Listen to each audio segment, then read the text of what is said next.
30 வருஷமா இட்லி, தோசை, இடியாப்பம், புட்டு, பொங்கல் இப்படிதான் சாப்பிட்றோம். 40 வயசு மேல அப்படி சாப்பிட வேண்டாம். இன்னைக்கு நாங்கள் ஒரு அறையில தங்கி காலையில வந்தேன். காலை சாப்பிடக்கூடிய இடத்துக்கு போனா வலது பக்கம் முழுக்க இதே ஐட்டம் இருக்கு. வடை, இட்லி, பொங்கல் எல்லாம் சுவையான உணவுகள் வரிசை அடிக்கிருக்காங்க. இடது பக்கத்துல பழங்கள், நிறைய நட்ஸ் அதெல்லாம் நிறைய வச்சிருக்காங்க சாப்பிட்றதுக்கு.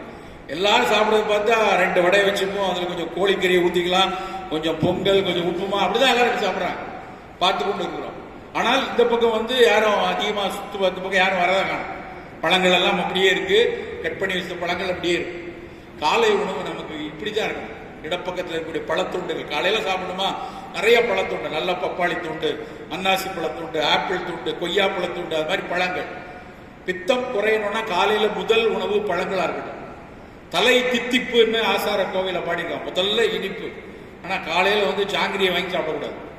தலை தித்திப்புன்னு சொல்லிட்டாங்க, அதனால ஃபர்ஸ்ட் ஒரு லட்டை சாப்பிடுவோம் அப்படின்னா அது தப்பு. தலை தித்திப்புனா முதல்ல இனிப்பு சுவை உள்ள நல்ல பழங்கள்.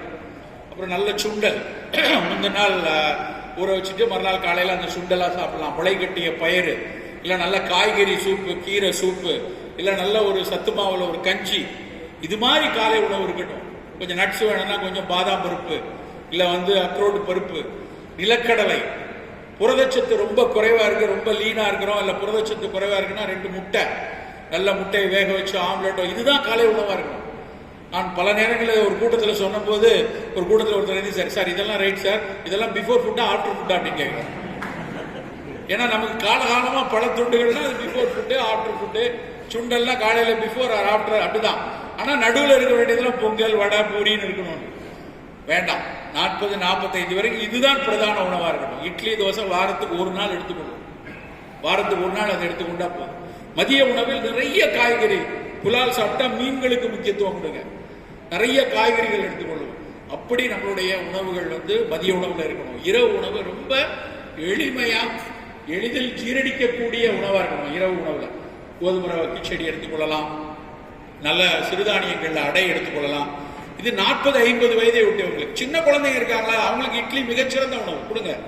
நல்ல இட்லி கொடுங்க, நல்ல ஒரு திணையரிசியில பொங்கல் கொடுங்க.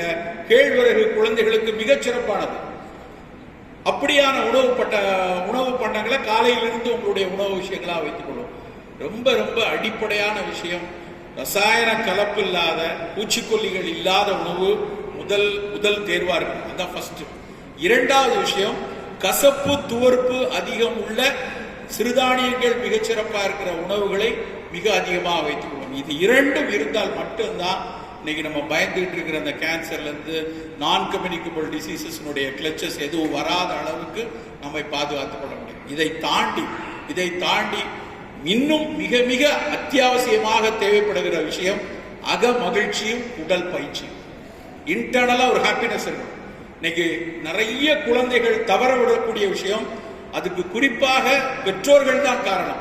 இந்த பெற்றோர்கள் இந்த குழந்தைகளுக்கு கொடுக்கக்கூடிய நெருக்கடியில சிறுவயது முதலே அவர்கள் அகமகிழ்ச்சியை இழந்திருக்கிறார்கள்.